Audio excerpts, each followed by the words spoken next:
Buenas noches. Zitácuaro sigue paralizado por el miedo. Esta noche sabemos más sobre el asesinato del pequeñito Evan.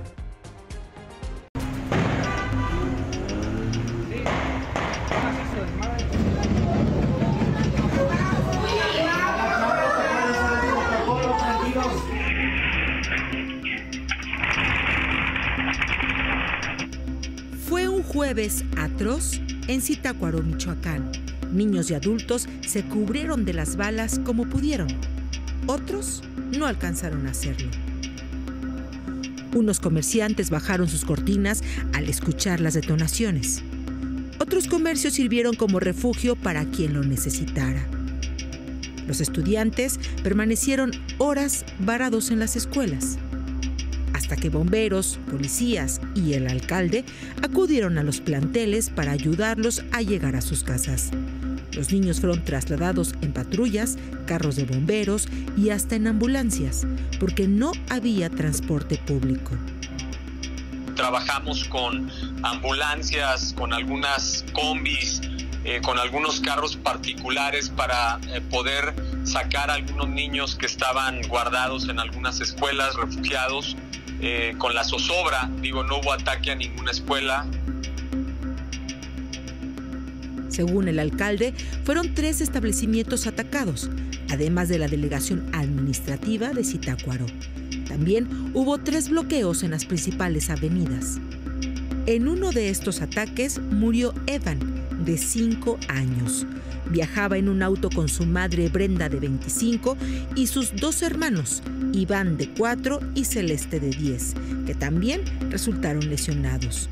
Las balas atravesaron la carrocería. Iban para Benito Juárez, pero como ya estaba cerrado allí en la salida, pues ya se regresaron para su casa y allí donde está el Oxxo fue donde les tiraron. El estado de salud de los sobrevivientes es delicado. El de Brenda yo digo que es malo, no es muy bueno. Como la trasladaron a Morelia, no la han operado. ¿Y Celeste? Se encuentra ahora sí que consciente, pero ya todavía no vemos. No se sabe de dónde vinieron las balas que los alcanzaron. Hasta ayer se hablaba de un enfrentamiento entre grupos criminales, pero el alcalde dice otra cosa. Fue un enfrentamiento entre fuerzas federales y criminales. Hoy, Zitácuaro está prácticamente paralizado por el miedo. Las calles lucen vacías, las clases se suspendieron, no ha regresado el transporte por completo y más del 70% de los negocios están cerrados. Un abrazo con mucho cariño a la familia de este pequeñito y de los pequeñitos que se están recuperando. De acuerdo con el gobernador de Michoacán, los enfrentamientos fueron en respuesta a un cateo en una finca de William Rivera Padilla, El Barbas, presunto jefe regional del cártel Jalisco Nueva Generación. Y mire cómo asaltaron a un señor en el centro de Puebla, la capital de ese estado, tras salir de una casa de citas.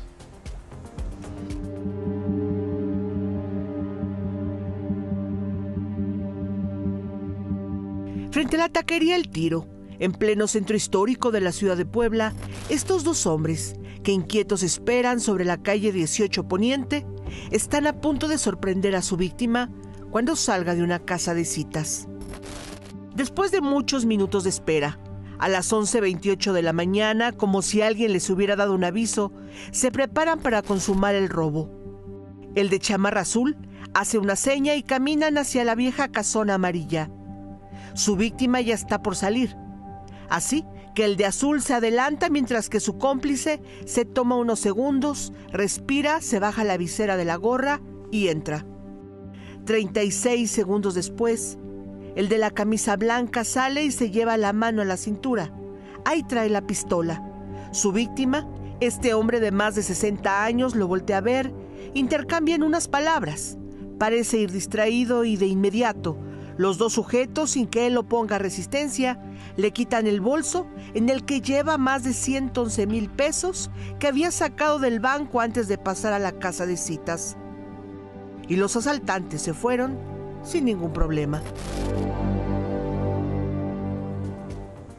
¿Todo esto iba a pagar en una casa de citas? Bueno, ahí está la historia, la escena. Quédese, tengo más historias. Comenzamos.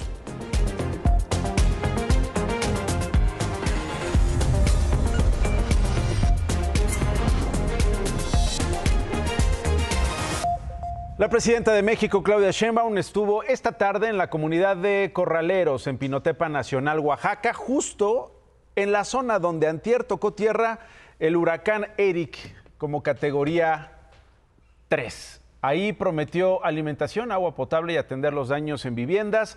También sobrevoló la región afectada, acompañada por el gobernador de ese estado, Salomón Jara, y 5 secretarios de su gabinete. La Coordinación Nacional de Protección Civil informó que 9 municipios de Oaxaca sufrieron afectaciones directas por Eric. De estos, Pinotepa fue el que más daños registra. Rachas de viento de hasta 250 kilómetros por hora provocaron la destrucción que usted está viendo en viviendas y la afectación de infraestructura eléctrica y vial.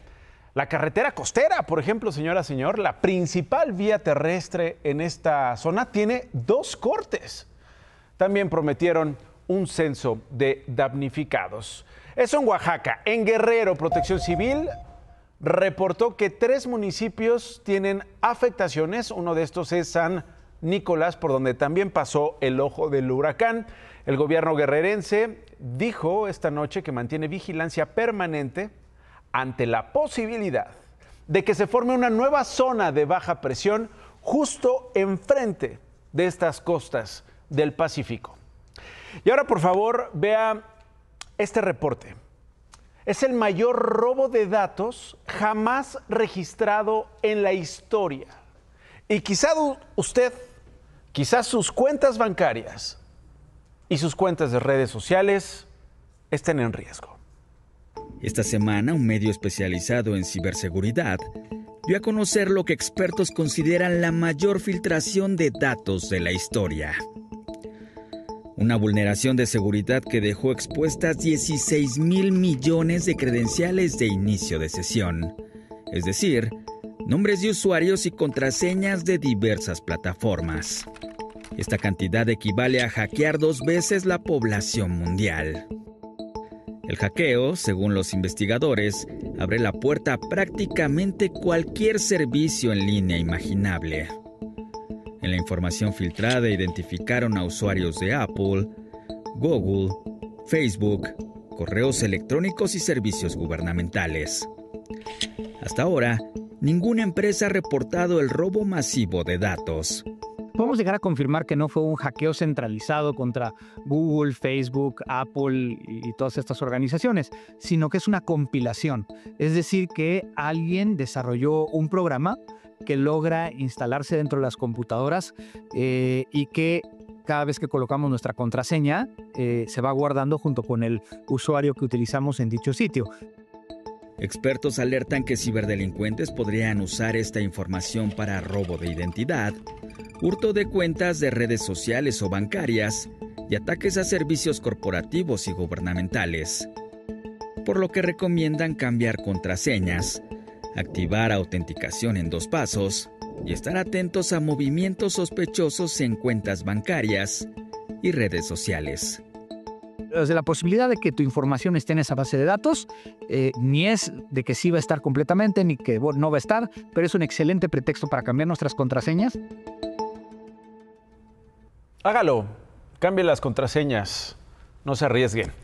La reforma a plataformas digitales promete darle derechos laborales a conductoras, repartidoras, conductores y repartidores. Esa es la promesa. La pregunta esta noche es, ¿a poco sí?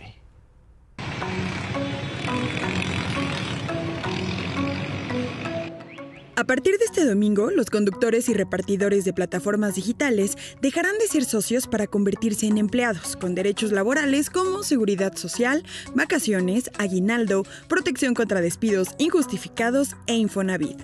Pero hay una condición. Solo aplica para aquellos que alcancen el salario mínimo mensual, que en la mayor parte del país es de 8,354 pesos. No es un tema de horas, sino que ganan 1,000 pesos o 2,000 o 500 o 5,000 en el mes esos trabajadores no tendrán acceso a los derechos, no serán reconocidos como trabajadores subordinados porque no llegan a este mínimo de cotización. Esta semana, repartidores de varias aplicaciones se manifestaron contra la reforma.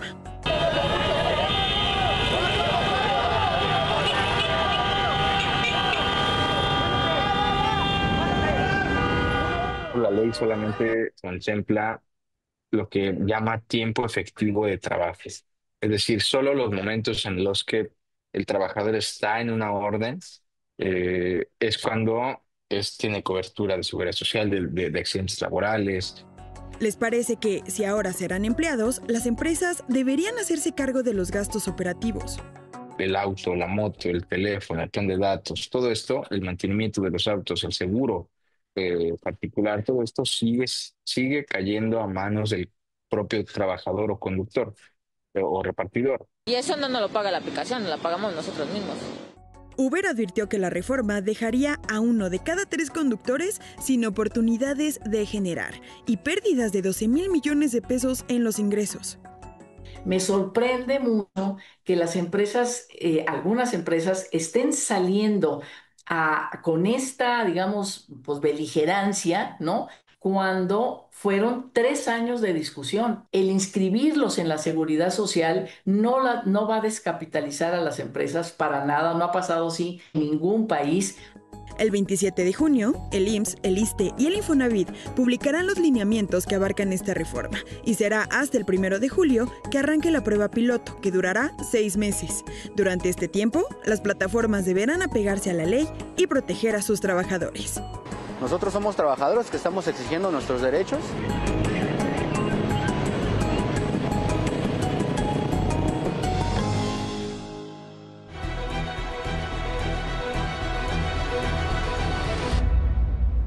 A Donald Trump le preguntaron esta tarde sobre la guerra entre Israel e Irán. Descartó que Israel tenga la capacidad para destruir todas las instalaciones nucleares de Irán. Vamos al contexto, vamos al fondo. Trump se refería a destruir Fordo. Y aquí es donde llegamos al meollo de esta guerra con Irán. Fordo es una planta nuclear subterránea en Irán. Solo un tipo de bomba puede penetrar y destruir esa instalación. Solo un país tiene esa bomba. Se llama Estados Unidos.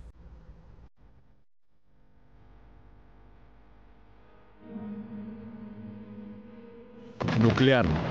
Ese es el interés declarado en la escalada en el conflicto entre Israel e Irán, en el que Estados Unidos juega un papel transversal.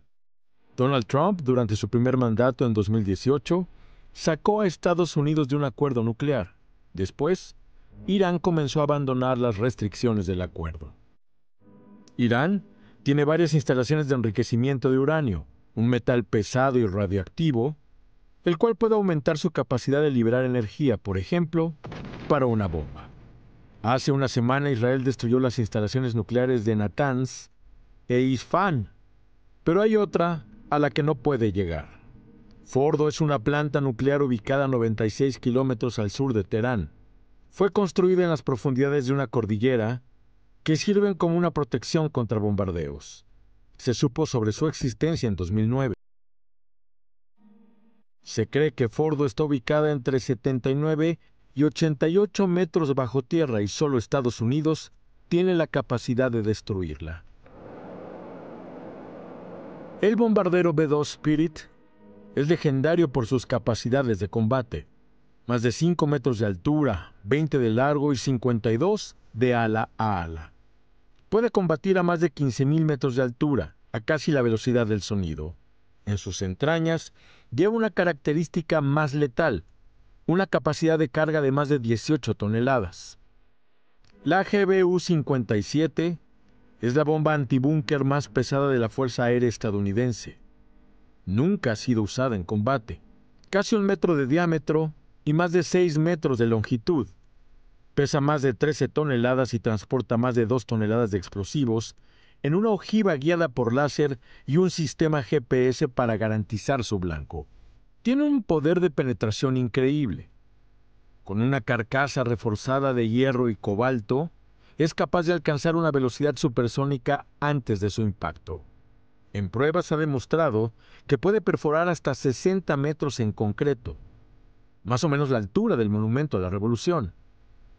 En caso de llegar a esa profundidad, aún le faltarían 19 metros para alcanzar la distancia más corta a la que se cree que puede estar Fordo. Por eso, el ejército estadounidense considera que tendrá que lanzar varias bombas para asegurar la destrucción del objetivo. Trump esperará menos de 2 semanas para decidir si libera su potencial armado. En manos de ellos está el planeta entero.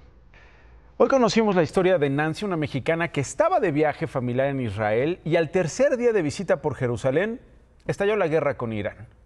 Tuvo que arreglárselas para salir del país. Consiguió un chofer que la llevara al sur para cruzar la frontera hacia Egipto.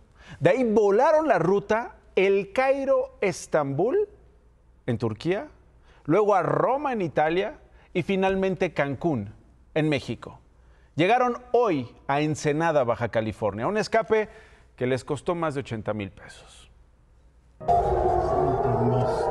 Estábamos dormidos, cada quien en su recámara. Entra mi cuñado y me dice, está sonando una alarma. Creo que esta alarma que suena es porque hay misiles. Corrimos a la ventana para mirar hacia el cielo y en efecto se miraban unas, parecían como estrellitas. Era un shock, así que estaba muy nerviosa, pero como consciente de que hey, tenemos que hacer algo. Hay que salir de aquí. Se empezaron las 11 de la noche y no paró hasta las 4 de la mañana. Una de córrele, éntrale, resguárdate, sal, resguárdate. No, y 80,000 pesos le salió barato. María de la Luz Lara, su esposa Natalia Ramírez y Lisbeth Pérez fueron localizadas ya con vida en Nuevo León. Las tres salieron el domingo de Monterrey rumbo a Reynosa, Tamaulipas. El último contacto que tuvieron con su familia fue a través de mensajes cuando avisaron que habían hecho una parada en Cadereyta. Le estoy contando las guerras, esas de baja intensidad, mediana intensidad y a veces alta en nuestro país. El mismo punto donde desapareció también el domingo Pedro Antonio Lorenzo mientras conducía por la peligrosa carretera libre Cadereyta-Reynosa. Él, afortunadamente, también fue localizado con vida. La Fiscalía de Nuevo León informó que las 4 personas estaban abandonadas a la orilla de la carretera Teherán-China. Las víctimas fueron trasladadas a la Fiscalía Especializada Antisecuestros para dar su declaración. De lo que pasó, se ha dicho prácticamente nada. Es el hermetismo, que como usted sabe, provoca terror. En el operativo de búsqueda que desplegó la autoridad, un hombre falleció y 2 más fueron detenidos. El común denominador de estas 4 desapariciones es esta carretera, la carretera Monterrey-Reynosa, donde en las últimas semanas se han reportado varias desapariciones. Esta noche, Imagen Noticias conversamos con uno de los familiares de las mujeres que ya están a salvo. Mis tías, ¿verdad? Pues venían de algo, pues de un domingo tranquilo, ¿verdad? Que pues ahora sí estaban disfrutando su domingo ellas, ¿verdad? O sea, yo digo, o sea, no es de todos los días, vaya, ¿verdad? No tiene por qué desaparecer gente ahora, o sea, ahora ya no podemos viajar, o sea, no va a ser seguro viajar, no, o sea, no es así, ¿verdad? Entonces, pues ahora sí les tocó, ¿verdad? Les tocó esta experiencia y gracias a Dios ellas están bien. Le digo, las guerras en México. La Embajada de Estados Unidos en nuestro país emitió una alerta de seguridad a sus consulados en el norte. La alerta es de nivel 4, es decir, no viajar en carreteras por esa región, especialmente de noche, debido precisamente a los secuestros. Más noticias en 50 segundos. A un mes de su asesinato, el gobierno de la Ciudad de México realizó un homenaje privado a Jimena Guzmán y José Muñoz, al que asistieron familiares, amigos, la jefa de gobierno Clara Brugada y funcionarios estatales y federales. En Estados Unidos, Jaime González, el Homer, ex militar y fundador de los Zetas, fue sentenciado a 35 años de prisión por narcotráfico, lavado de dinero, portación de armas y tráfico de drogas. Integrantes del movimiento en defensa de la Ciudad de las Artes en Tepic, Nayarit, presentaron 2 amparos para frenar la demolición del espacio, donde se pretende construir un estadio de fútbol.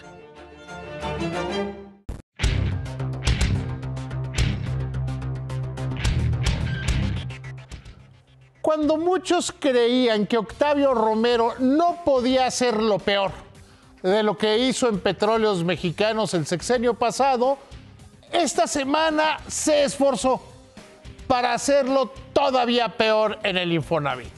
Seguramente ustedes recuerdan cuando el lunes dijo poco más, poco menos: señores que invaden casas, síganlo haciendo.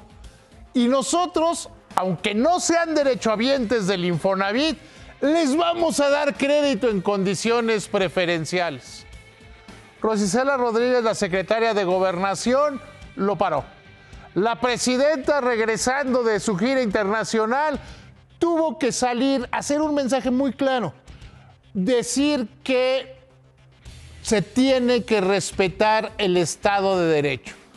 Y Octavio Romero, en esta ocurrencia semanal, logró que diversos grupos, muy diversos grupos de la iniciativa privada, no a través del Consejo Coordinador Empresarial, sino entre todos ellos, salieran a defender el Estado de Derecho.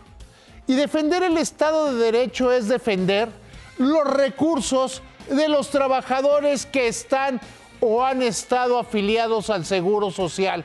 El dinero del Infonavit no es del gobierno, no es de los líderes de trabajadores, no es de la iniciativa privada, es de personas, de Juan Carlos, de Sofía, de los que salen todos los días a trabajar y por lo tanto debe ser protegido y no que lo esté regalando Octavio Romero ni que fuera Pemex. Échame la cámara.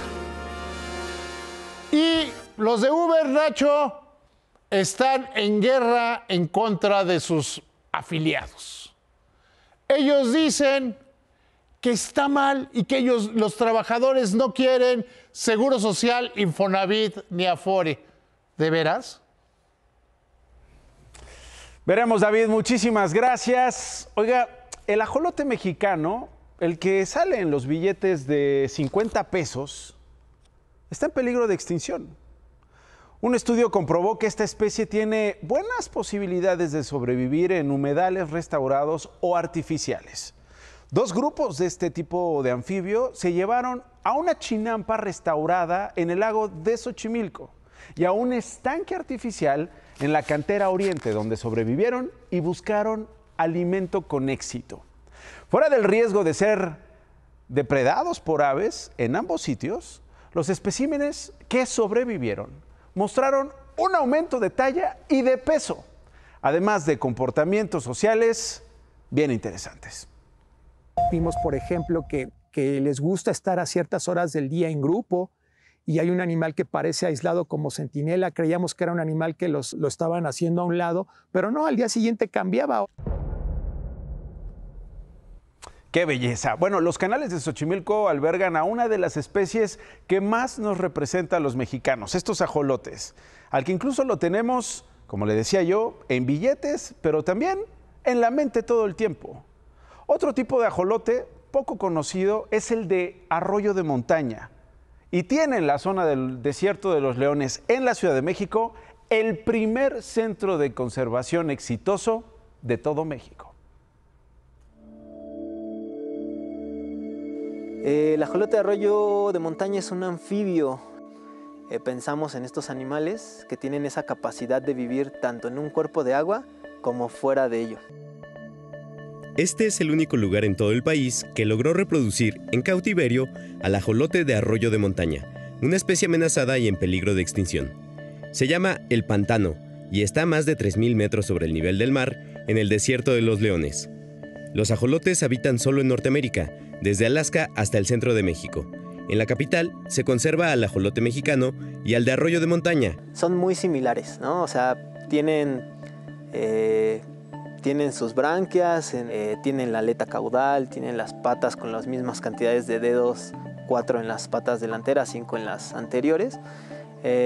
Son muy similares en cuestión del físico, pero el tamaño es la diferencia principal, ¿no? El ajolote de Xochimilco puede llegar a medir hasta 30 centímetros, mientras que el ajolote de Arroyo de Montaña se tiene un promedio de 15 a 17 centímetros.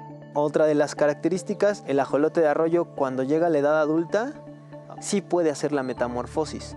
Entonces absorbe las branquias y pierde la aletita de la cola, entonces desarrolla más los pulmones y puede salir a tierra a buscar refugio en el bosque, que al final va a buscar igual una zona húmeda. El pantano inició su trabajo de conservación con 30 ajolotes que trasladaron desde San Nicolás Totolapan en Magdalena Contreras. De esos solo quedan 2, pero la población total actual es de 80. La información sobre el ciclo de vida de esta especie aún es limitada. Estos biólogos esperan que su trabajo ayude a resolver misterios. Pensemos en un círculo. La primera parte siempre son la puesta de huevo. La puesta de huevo es una masa gelatinosa y ponen como si fueran caniquitas que adhieren a rocas, que adhieren a troncos. Va a eclosionar del huevo sin lo que son las patas, ¿no? Y pasa a un siguiente estado que es un juvenil 1, en donde ya desarrolla toda la forma que va a tener el ajolote, pero todavía es de una talla muy pequeña. De ahí crece otro tanto, en donde sigue teniendo la misma forma, pero lo que hemos observado en ajolote de Arroyo es que cambia un poco la coloración.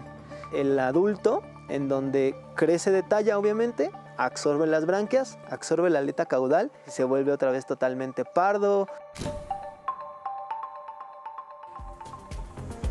Fascinante y esperanzador. Más noticias en 50. José Agustín, el policía del Estado de México que asesinó a disparos al perro llamado Pastor, se quedará en prisión preventiva hasta el martes, cuando podría ser vinculado a proceso por maltrato animal. La Comisión Permanente aprobó un periodo extraordinario de sesiones del 23 de junio al 2 de julio para desahogar 16 temas, entre los que destaca la nueva ley de la Guardia Nacional. Fuerzas Armadas detuvieron en Tijuana a Marco Antonio N., el Chepe, presunto líder de los Mallitos y quien se encargaba de la distribución de droga, de coordinar homicidios y actividades de vigilancia para el cártel de Sinaloa. Las embajadas y consulados de Estados Unidos reabrieron las citas para visas de estudiantes y visitantes de intercambio. Uno de los nuevos requisitos es tener públicas las cuentas de redes sociales. Muchas gracias por elegirnos. Buen fin de semana. Ya viene, ¿qué importa?